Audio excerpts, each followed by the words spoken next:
মা কালীর সামনে বলি দেয়, কি হলো, দেয়। ওটা একটা সিস্টেম। কোনোটা হোমিওপ্যাথি চিকিৎসা, কোনোটা এলোপ্যাথি চিকিৎসা, কোনোটা কবিরাজি চিকিৎসা, কত রকম চিকিৎসা আছে। কোনো চিকিৎসায় আমিষটাও ঔষধ, কোনো চিকিৎসায় তেতোটাও ঔষধ আছে না, আমিষটা ঔষধ আছে। আমি সবগুলো আর ভাঙবো না, সময়ও চলে যাবে। তো কোনো চিকিৎসায় আমিষটাও তো ঔষধের কাজ করে। কোন চিকিৎসায় আপনার কি নিম পাতাকে বেটে, কালো মেঘের পাতা বলে খাবো না, আমি শুধু রসগোল্লার রস খাবো, হবে না। এক এক চিকিৎসা তাদের, আমি খাই না ওটা, দেয় দেয়। তো কি সমস্যা, বলিও তো দেয়। কত জায়গায় বলি হচ্ছে, আপনি ঠেকাতে পারবেন? ঠেকাবেন কেন? ঠেকাবেন কেন? বিশ্বাস করুন বাবা, আমি বৈষ্ণব, আমার গলায় তুলসী মালা আছে, আমি বৈষ্ণব এবং আমি বৈষ্ণবিজমে বিশ্বাস করি। কিন্তু আমি আপনাদের ছোট মুখে একটা কথা বলছি, আমি তো আপনাদের থেকে অনেক ছোট। আমি বলছি সমাজের সব স্তরের প্রয়োজন আছে, সব শ্রেণীর প্রয়োজন আছে, এটা জানবেন বাবা। আপনি যদি এখন ওই বরফে যারা দাঁড়িয়ে আছে মিলিটারিরা, চীনের সৈন্যদের সামনে যারা দাঁড়িয়ে আছে, পাকিস্তানের সৈন্যদের সামনে যারা দাঁড়িয়ে আছে বন্দুক নিয়ে, আপনি বৈষ্ণব, আমি বৈষ্ণব, গিয়ে তাদেরকে বললাম যে আহা হা, হিংসা খুব খারাপ জিনিস, তোমরা হিংসা করো না, সব বন্দুক ফেলে দিয়ে তিলকমালা নিয়ে দাঁড়িয়ে দাঁড়িয়ে বর্ডারে মার নাম মালা করো, বলবেন আপনি? নাই বলবো। বলুন তো, পাকিস্তান থেকে কেন উগ্রপন্থী ঢুকছে, বোম মেরে আমাদের মা বোনকে শেষ করবে। পাকিস্তান থেকে কোন উগ্রপন্থী ঢুকছে, দেখেছেন না বিভিন্ন সময় বিভিন্ন ভাবে। যে বম্বেতে তাজ হোটেলে অ্যাটাক হলো, ওই যে উগ্রপন্থীটা ঢুকে কত লোককে মেরে ফেললো। এবার সে ঢুকছে, আমি নামমালা নিয়ে বললাম আহা হা, মহাপ্রভু সব করবেন, নিতাই সব করবেন, তুই অ্যাটাক কর, তুই বোম মেরে যা, নিতাই সব করবেন। আপনি বলবেন? তখন তো আপনি মালা রেখে তাড়াতাড়ি করে পুলিশ ডাকবেন, হ্যালো আমাকে মেরে ফেললো, পাচ্ছেনি পাচ্ছেনি, তাড়াতাড়ি এসো, পুলিশ কোথায়, বলবেন নি? বলুন, বলবেন কিনা? তখন পুলিশ কি নিয়ে আসবে, মালার ঝোলা না বন্দুক? কি নিয়ে আসবে? বন্দুক নিয়ে আসবে, রাইফেল নিয়ে আসবে। ওই ছেলেগুলো ওই ঠান্ডার মধ্যে বুক চিতিয়ে দাঁড়িয়ে আছে বলে আপনারা নিশ্চিন্তে পাঠ শুনতে পারছেন। আমাদেরই ঘরের ছেলে তো ওরা, বাচ্চা বাচ্চা ছেলেগুলো 20, 22, 24, 25, 26 বয়সে, ওরা দাঁড়িয়ে আছে বন্দুক নিয়ে ওই বরফের মধ্যে বলে আপনারা নিশ্চিন্তে তিলক করে ভজন করতে পারছেন, আপনারা নিশ্চিন্তে নিরামিষ পনিরের তরকারি খেতে পাচ্ছেন, পনিরের রসা খেতে পাচ্ছেন। যদি ওরা বন্দুক নিয়ে না দাঁড়াতো তাহলে আপনাদের পনিরের রসা খেতে হতো না। বাংলাদেশ থেকে যেমন পালিয়ে এসছে, এই দেশ থেকেও পালাতে হতো, এটা জেনে রাখবেন। যেমন সাধুর দরকার আছে, তেমনি পুলিশেরও দরকার আছে। সাধু যেমন জগৎ পবিত্র করে, তেমনি সৈন্যবাহিনী দেশকে রক্ষা করে। তাই যদি হতো যে মহাপ্রভুই তো সব করবেন, তাহলে ভগবান কৃষ্ণই তো সব করতেন, তাহলে অর্জুনকে যুদ্ধ করতে বললেন কেন? যার ইচ্ছায় সব হয়, তিনি প্রেম দান করলেন না কেন পুতনাকে? পুতনা এসো তোমার সঙ্গে রাসে নাচি, পুতনাকে রাসে নাচিয়েছিলেন। অঘাসুর, বকাসুর, তৃণাবর্ত অসুর, প্রলম্বাসুরকে বলেছিলেন এসে রাসে নাচো, আমার সঙ্গে গোচারণ করো। কেন মেরেছিলেন? শাস্ত্রে বলেছেন আততায়ী বদারহন, যে তোমাকে মারতে আসবে তুমি তাকে ছাড়বে না, সঙ্গে সঙ্গে হত্যা করবে, এতে কোনো অন্যায় হবে না। ওকে যদি তুমি ছেড়ে দাও, ও আমার দেশে ঢুকে আমার দেশের মা বোনকে শেষ করে দেবে, কত নিরীহ মানুষের প্রাণ নিয়ে নেবে, কাজে নেবার আগেই ওকে মারো। ওখানে কিন্তু আপনি বলবেন না বাবা যে তুমি মালা তিলক করে লোকের বাড়ি পনিরের তরকারি খেয়ে বেড়াও, আজকে এখানে নেমন্তন্ন, কালকে ওখানে নেমন্তন্ন, আমি যেটা করি আর কি, মাসে 25 দিনই বাইরে খাই, দিব্যি মালা তিলক করছি, খেয়ে বেড়াচ্ছি, কোনো কাজ নাই, সারাদিন গড়াগড়ি করি, বিকেলে বকবক করি, আর লোকের বাড়ি পনিরের তরকারি খেয়ে বেড়াই না। যারা ওখানে থাকবে ওটারও প্রয়োজন আছে, সবকিছুরই দেশের প্রয়োজন। যেমন রাজার প্রয়োজন তেমনি প্রজার প্রয়োজন, তেমনি সৈন্যের প্রয়োজন, তেমনি সাধুর প্রয়োজন।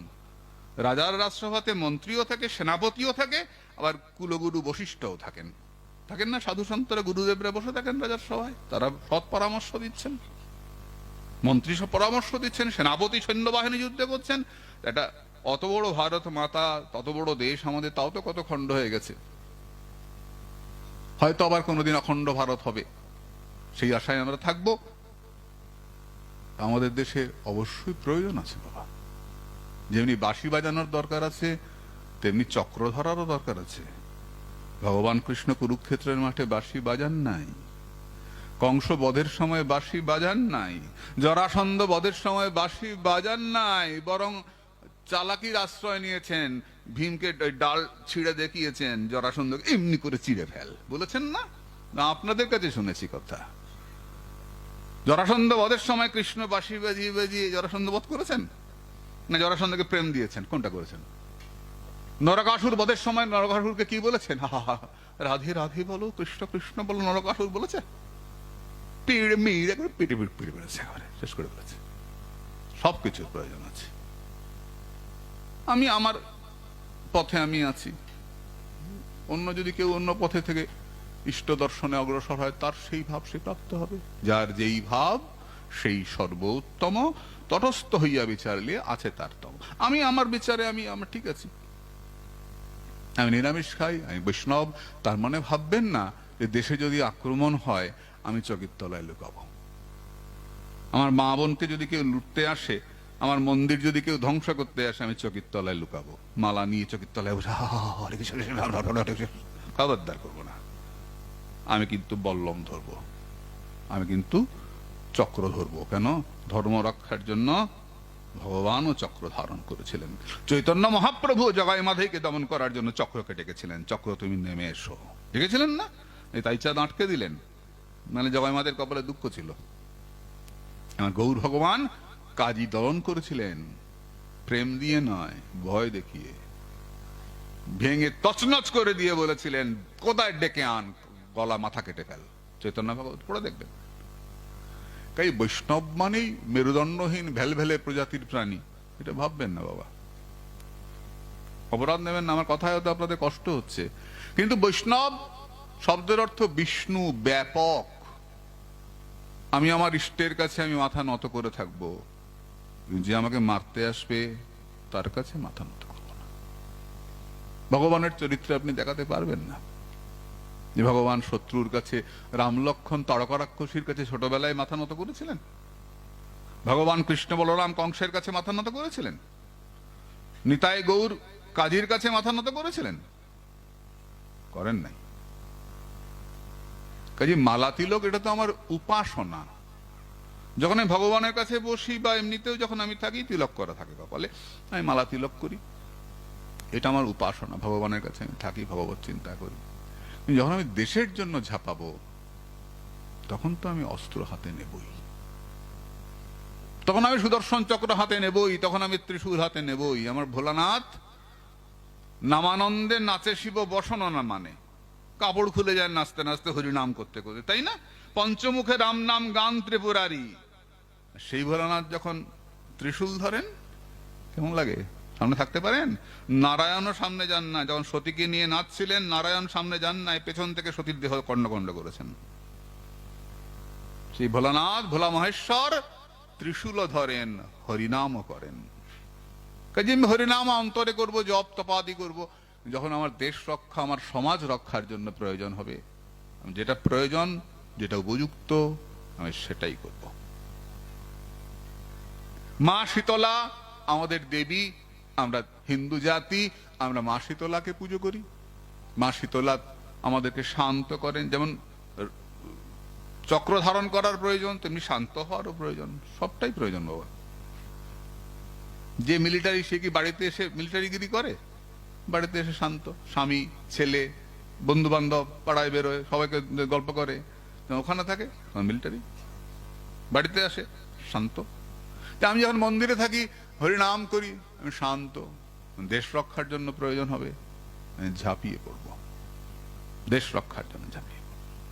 আর কি ঋষভদেব এখানে বললেন, যদি আমাকে ধর্মের বিরোধিতা কেউ করে, আমি তার কথা শুনবো না। ধর্মে এগোবার পথে যদি কেউ আমাকে বাধা দেয় তাহলে আমি তার কথা শুনবো না। গুরুর নস্যাৎ স্বজনো নস্যাৎ পিতা নস্যাৎ জননী নস্যাৎ দৈবং ন তৎসাৎ না প্রতিষ্ঠ সস্যাৎ না মচেদদ্য সমুপীত মৃত্যুম। যে মা বলেন ধর্ম করিস না, ভগবানের দিকে এগোস না, সেটা শুনবো না। যখন কইকেয়ী বলেছিলেন তুই সিংহাসনে বস, রাম বনে গেছে, ভরত কি মায়ের কথা শুনেছিলেন? তার জন্য তিনি নিন্দিত হন নাই, নন্দিতই হয়েছেন। কইকেয়ীর কেউ ভরতকে কেউ নিন্দা করে না। প্রহ্লাদ যখন বাবার কথা শোনেন নাই, প্রহ্লাদকে কেউ নিন্দা করে? করে না। বিভীষণ আত্মীয়দের কথা শোনেন নাই, রাম ভজন করেছিলেন, তার জন্য বিভীষণকে কেউ নিন্দা করে? বিভীষণ দরজার উপর রাম লিখে রেখেছেন বড় করে, রাবণ ডেকে বললেন বিভীষণ তুমি দরজার উপর রাম লিখেছো কেন? বিভীষণ মনে মনে খুশি হচ্ছেন, দাদা রাম বলছে উদ্ধার হবে, রাম তো বলেছে উদ্ধার হবে। না দাদা লিখি নাই তো। বলে হ্যাঁ তুমি রাম লিখেছো। দুবার বললো, এবার হবেই। দাদা বিশ্বাস করুন লিখি নাই। বলে সবাই বলছে তুমি রাম লিখেছো। বলে তিনবার। আর কোন প্যাস দাড্ড লাগি উক্তি তিনবার, তিনবার হয়ে গেছে। এবার তো আমার দাদা উদ্ধার হবেই হবে। কি লিখেছো ওটা? বলি না আপনাকে ভুল বোঝানো হয়েছে, আমি আমার দাদা বৌদিকে এত শ্রদ্ধা করি, তাদের নামের আদ্যক্ষর প্রথম অক্ষর আমি দরজার উপর লিখে রেখেছি। রাবণের রা, বৌদির নাম মন্দোদরী, মন্দোদরীর ম, রাবণের রা আর মন্দোদরীর ম দুই মিলে রাম হয়েছে। আসলে ওই বনচারী রাম তো নয় দাদা, বনচারী নয়, আমি দাদা বৌদিকে শ্রদ্ধা করি। কৃষ্ণ ভক্ত চতুর্থ, ভক্ত তো চতুর হবেন, তাই ভক্ত ও চতুরালি করে ব্যাপারটাকে এড়িয়ে গেলেন আর রাবণকে দিয়ে রাম বলালেন। রাবণ উদ্ধার হলেন। রাবণ তো পণ্ডিত ছিলেন, মিথ্যা তো নয়, ঋষিপুত্র, সৎ ব্রাহ্মণ, রীতিমতো সন্ধ্যা বন্দনা আদি করতেন, কিন্তু উদ্দেশ্যটা ভিন্ন ছিল। এক উদ্দেশ্যই রাবণকে শেষ করে দিল, এই নারীর প্রতি লোভ। এতেই রাবণ শেষ হয়ে গেলেন, একটা দোষে শেষ হয়ে গেলেন। মানে রাবণ যখন দেহ রক্ষা করেন তখন তো রাম কাছে গিয়ে বসে উপদেশ শ্রবণ করেছেন রাবণের কাছ থেকে। রাবণকে যেই সেই লোক ভাববেন না। স্বর্ণলঙ্কার পদানত করে রাখার, মহাদেবকে দাঁড় করিয়ে রাখা, মায়ের কোলে বসে থাকা, যেই সেই সাধক নন রাবণ।